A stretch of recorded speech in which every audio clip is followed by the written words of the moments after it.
Okay.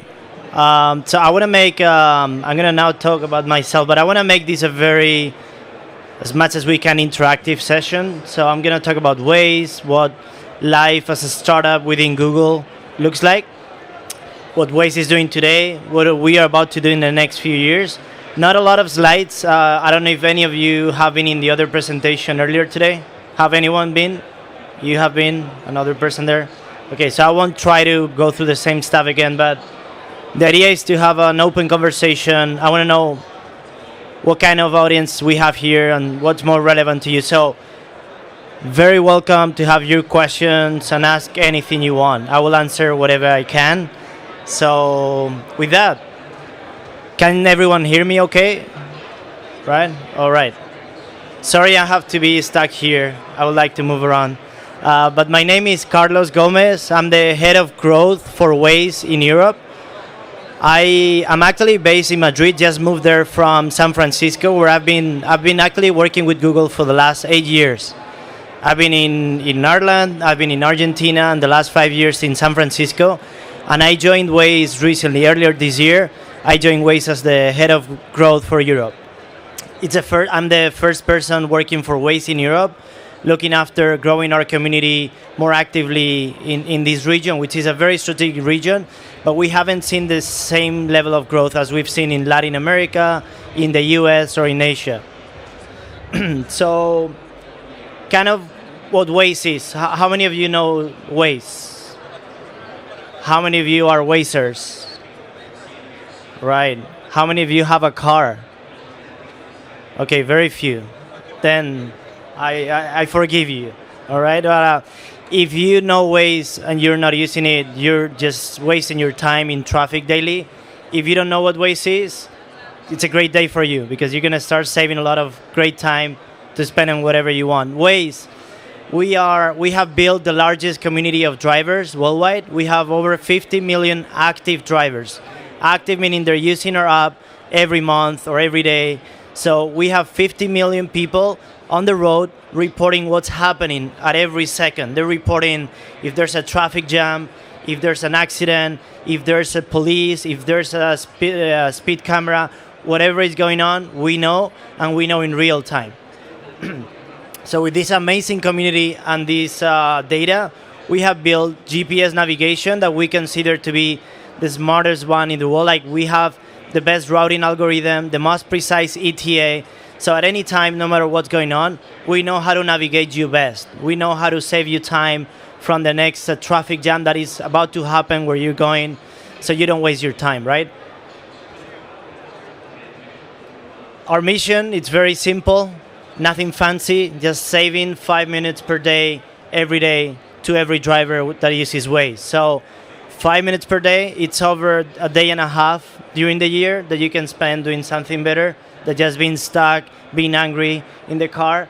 So that's what we're trying to do. But we try to care about the end-to-end driving experience, right? We're not just about when you're stuck in traffic, it's even before you get in the car, helping you to know when is the best time for you to leave. How can you plan your trip so you can save more time? How can we help you find parking space? How can we help you pay in tolls? Like all of those experiences, we want to help you. We're not there yet at 100% of them, but we are pretty well positioned as one of the key driving companion apps. One of the key topics, I'm not here to give you the pitch for Waze. I'm actually here to talk more about the experience of working as a startup within Google. So Google, now Alphabet, it's a huge corporation, right? It's over 55,000 people worldwide.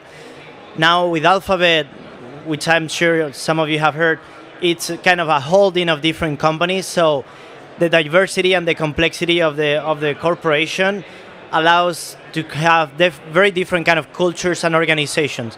Also, Google is one of the largest or the biggest acquirers in the technology space. We have acquired hundreds of companies in the last few years. So if you want to keep acquiring startups, if you want to keep being top of mind for any next big entrepreneur to think of you, meaning Google, as a potential acquirer, you need to play cool. You need to be a friend with the startup. You need to respect the culture. You need to be a company that understands startups. And I think that's the topic that we want to talk today quick raise of hands. How many of you here are in a startup, working for a startup? All right, we have a decent amount. How many of you would love to be acquired by a big technology company? Wow, that's shocking. Only two of them there. Everyone else is the next Uber or the next Google. Okay, cool. That's the right mentality. So go for it. But in case at some point you want to be acquired, maybe you wonder how life as a startup, how life as a startup within a big corporation looks like. And that's what we are going to talk today. And please start thinking your questions. If you have any, come here, ask, and I'll talk about it to everyone. But Waze, Israeli company founded in 2008, started growing like crazy in many different markets, especially the US and Latin America. And due to the great growth and the fact that it's a crowdsourced, 100% crowdsourced community, Google thought of Waze, but not only Google, also Facebook, also Apple. It was like a hot startup in 2013. Many different potential acquisitions, but Waze ended up being acquired by Google for $1.3 billion.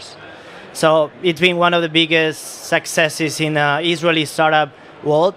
And I think it's even a bigger success if you talk about Waze today. 2 years later, 2.5 years later, how Waze is living within Google. I think the key is Waze still operates 100% independent within Google. We are fully owned by Google, but we are independent. We decide our own product roadmap, we decide our own partnerships, we decide our own engineering and product decisions. Actually, a funny story, but Waze doesn't use, and probably the Google Cloud guys are going to kill me for saying this, but Waze still doesn't use Google Cloud services. We still use Amazon, right?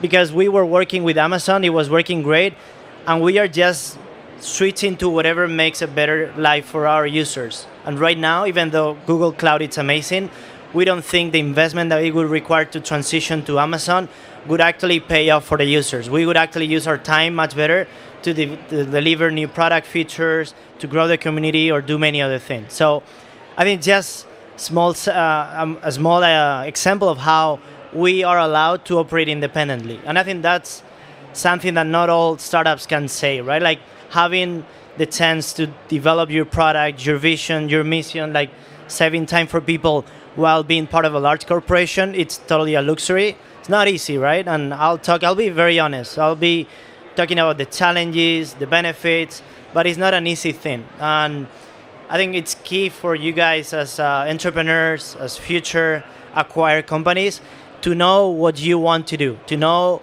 what your mission is, and really work towards that. More importantly, when you're to decide what is the company that is going to acquire you, you need to know which company is going to be the one that is going to allow you to deliver that vision. Not who is the one. I mean, obviously it depends on what you want to get out of the acquisition, but if you're really into this for delivering the mission, then it's one way of deciding. If you're into this to make money, then it's a totally different decision-making process, but not every company is going to allow you to make the goals that you want. So I think that's a key aspect of the Waze story, of how founders knew very, very clearly what they wanted to achieve. They knew how to negotiate that with Google, and they knew how to get the space within Google, the respect, the independency to deliver that vision, or to deliver that mission, right? And I think a key aspect of this whole story is culture, right? Culture in a startup like Google is, I mean, we all know it's an amazing culture, but it's a 55,000 employee organization. So even though there's a lot of pieces that look like a startup, Google is not a startup anymore, right? Waze is a startup. We are just over 200 people worldwide. It's a very small company. Most of the company is still in Israel, in Tel Aviv, like 75% of the employees. We have some 20% in San Francisco, and then the rest is spread all over the world. Some of them, like me, in Madrid.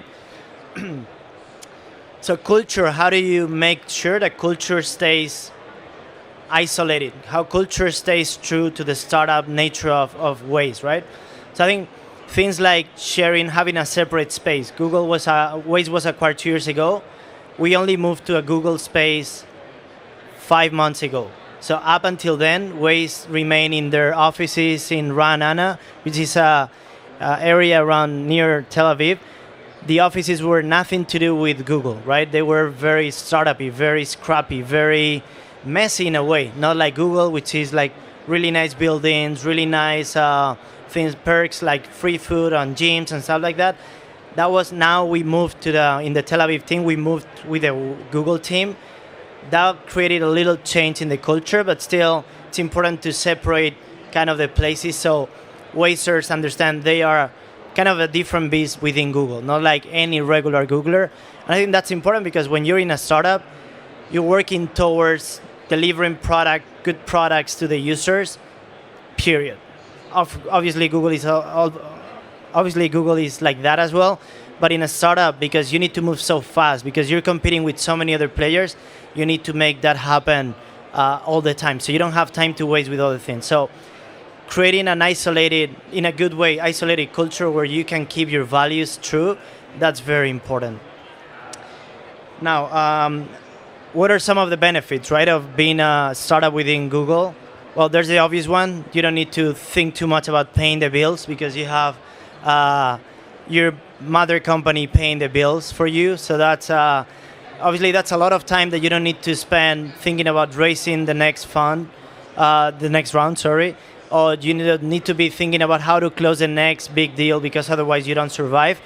We do all those things, but we don't focus as much time as before, right? Because obviously you don't raise money, but you leverage resources. To get resources, you need to kind of present to your managers or executives so they support your company growth, etc. So it's not 100% different, but the amount of time you spend is way, way lower. So you can focus again on delivering good products. So that's one of the key benefits. The other one, obviously, your employees feel safer in the sense that startup world, it's frenzy, right? It's hectic. You're working towards the next round. You're working towards eventually a big hit. Once that's happened, you can relax a little bit and focus more on the day-to-day operation. So I think for employees also a big benefit that they can work with their product without having the fear of not surviving through the next year. And finally, the other one is having better perks, right? Like who doesn't like perks? Google is famous for all the perks. So being there, having free food, having the gym, having the amazing locations, but very importantly too, having career paths, having great managers, having a lot of the things that the Google culture has that a startup maybe didn't have time to focus on are also key. And also structure, it's another key aspect. For me, coming from 7 years at Google in many different teams, I've always been in kind of scrappy small teams within Google, but still living now in the startup world, you see how structure is something that startups maybe didn't have as much time to focus on, which is good because no structure. Oh, sorry.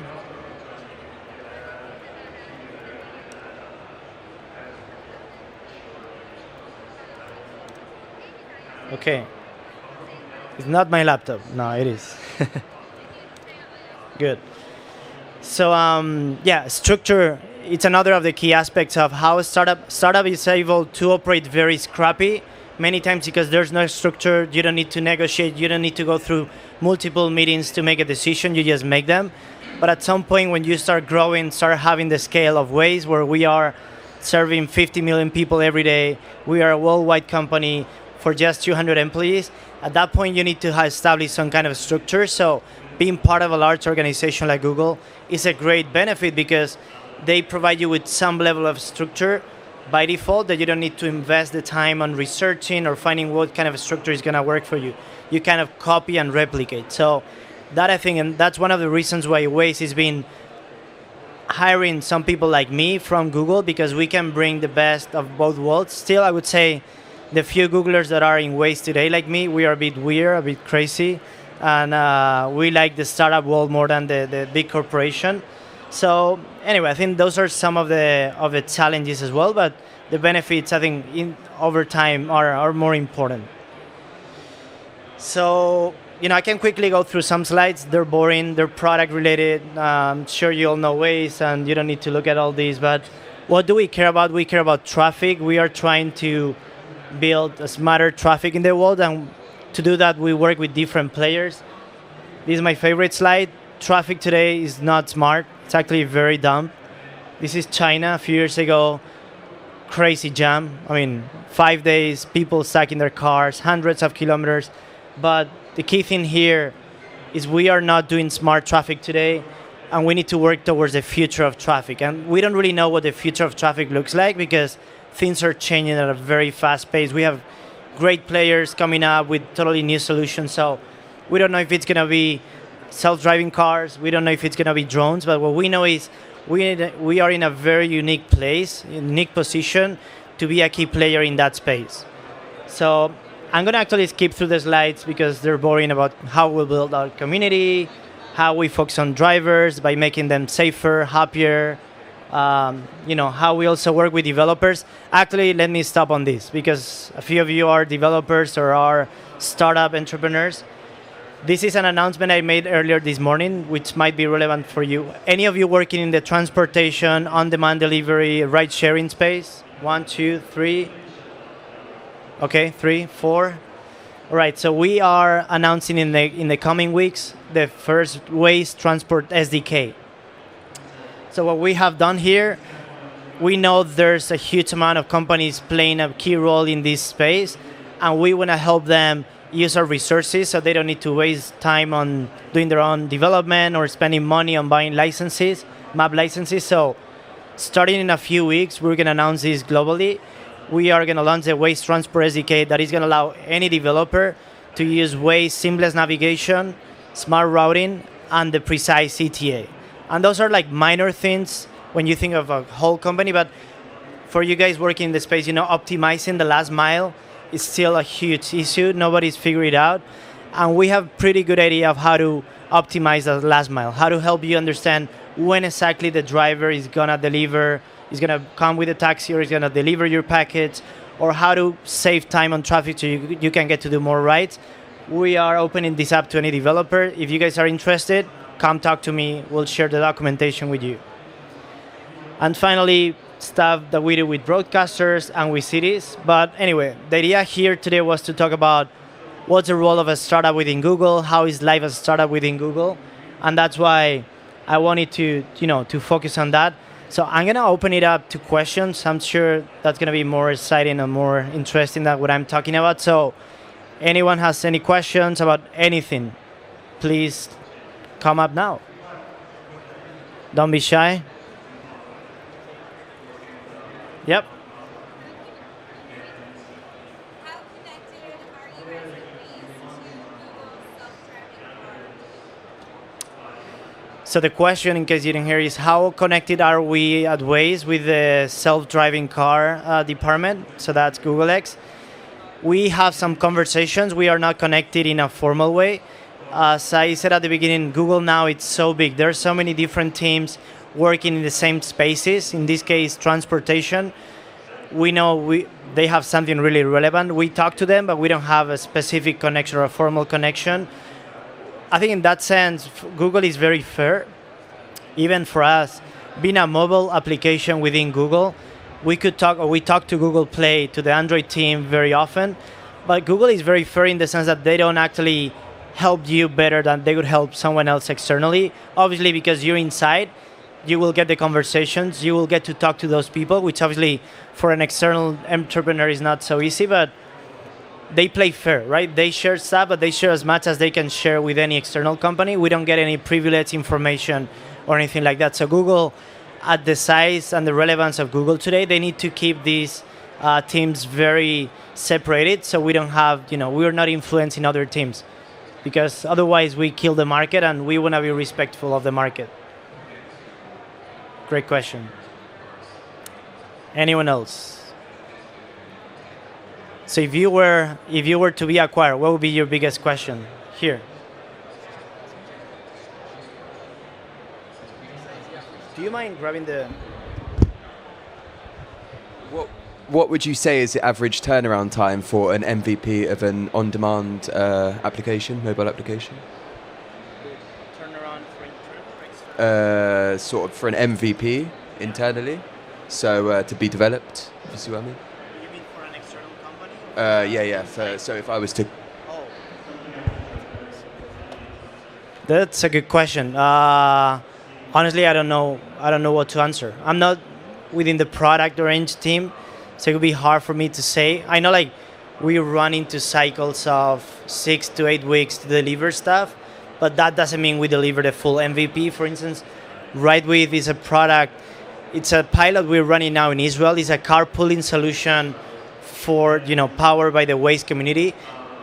This was not. I mean, the MVP took much longer than the average, I would say, because also at the level and scale we are at today, we need to make things very well, because as soon as we open it up to millions of people, right? So MVP in our world, it's kind of a tough thing to do, because the second you open it up, you have millions of beta testers, and and they expect something really good out of Waze, right? So it'll be hard to say, to be honest. Yeah. All right. Thank you. Any follow-up question or?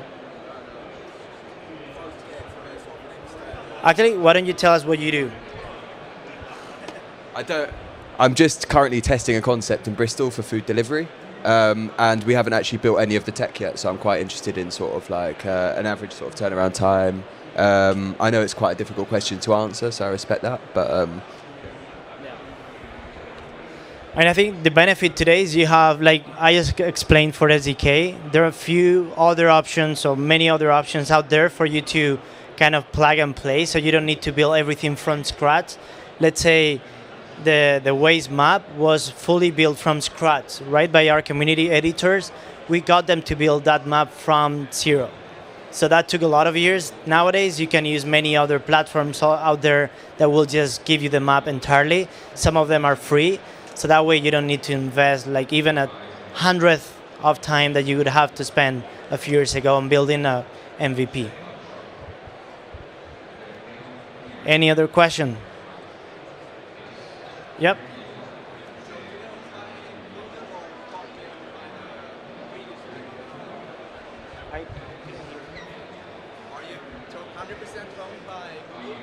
Yep.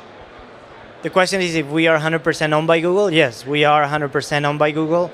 And we actually belong to the Google organization, not Alphabet. Like still Waze is very core to what Google does. That is internet products, mobile products, advertising-based monetization. So we are very core. Actually, our CEO, we have our own CEO. That's a very interesting thing as well. Like we don't have managers. We have our own independent organization, but our CEO reports to Google CEO, Sundar Pichai. So in that sense, we keep our structure independent. Yeah.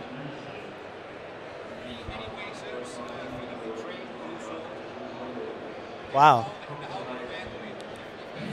That's a super good question. The question is, any wasters, any member of the community feeling betrayed by being acquired by Google? Actually not. But the reason it's a really good question is to build a strong community, you need to show them what's the purpose, right? What is the higher value of building this product, of sharing data? And I think there's a human tendency to do that for the underdog, right? If you're a small player, they will feel connected to your goal or to your mission, and they will want to be part of that, and they will see the growth of the companies, the growth of of the community. So I think when Google acquired Waze, they didn't feel betrayed, but they wanted to make sure we stayed very independent. And I think that's really important, because if we all of a sudden change from Waze to Google Waze or Google Waze or whatever, that would really piss off people that would not feel identified with Google, right? So those community members, they understand we are owned by Google, and in a way they saw the benefit that now we focus 100% on building the product, which is better for them. So they understand the ownership part, but they want to make sure that Waze stays like Waze, the culture is the Waze culture, and we don't mix up too much with Google. So in that sense, if you're building a community-driven product or organization, keeping that culture separate is very important. There's actually another story. It's a good friend of mine, the founders of Panoramio. Not sure if you know, they were one of the first startups that Google acquired. All the pictures that you see on Google Earth and Google Maps today that are not with people are from that community, Panoramio. They were very successful because they built the community. That was back in 2006 or 7. When Google bought them, the community was also concerned about that, and that's one of the few products that remained the brand of Panoramio, stayed true to the community for many, many years. now it's changed, but for many, I think until last year or so, still remain as Panoramio. So the community would stay with them. So really good question. Any more questions? Yep. Come over here, yeah. And tell us who you are, what you do. Hi, and my name is Jane, and I represent Northern Finland IT service provider. And my question is about the product. Are you going to include weather in the product so that weather could be used, weather information could be used to improve the safety on the roads? Because in some situations the sub-zero temperatures can do a bit of a trick for the cars and for the drivers. You might be able to save lives. Absolutely. Really good question as well. So we have been working with weather for a long time. It's not like a key part of the product experience, but we care about traffic. We care about saving people time in traffic. And weather is probably the number one reason why you could have traffic jams, accidents, and stuff like that. So we care about weather. We've been working on the background. We do a lot of work with weather, reports, weather organizations. Now on the front on the front end, you might not see it, but some of the things we do. Actually, there's a very interesting case here that I talked about this morning. Hurricane Patricia. Some of you might have heard. A few weeks ago, Mexico was about to get hit by Hurricane Patricia. Our reports, alerted us about it, and the Mexico department, emergency department, called Waze. Like, we need your help. We need your community and your product, your tools, to help Mexicans be safer. So in less than 15 hours, it was midnight in Israel, but the team was awake. That was actually a very startup-y moment, right? But half the team is awake at midnight in Israel just to get the community, to mobilize the community, to map out over 500 shelters in Mexico. So any Waze in Mexico is super strong. So any Wazer could drive directly to the shelter in no time. So that was the kind of effort where we are informed about weather at all times, and as soon as we find there's something that could happen to you, we will give you an alert. Another example that is back here, sorry to go so fast, it's here. As you can see, that was that example, but if we find there's a weather hazard, we will also notify our users. You will receive a notification saying, tomorrow we expect huge storms in your region, so make sure you drive carefully. Other things we've been doing with cities is for snow time, which I guess you guys are very familiar with it here. Whenever it's the snow season, we will connect with the city governments to track the snow tracks on Waze, so you know what streets or what roads are already fine to drive by and which are not. So the answer is yes, we do a lot of work with weather, but more in the background, right? So we are driving, we just adapt the driving experience knowing that the weather is going to be this or that. Great question. All right, any more questions? I think we have time for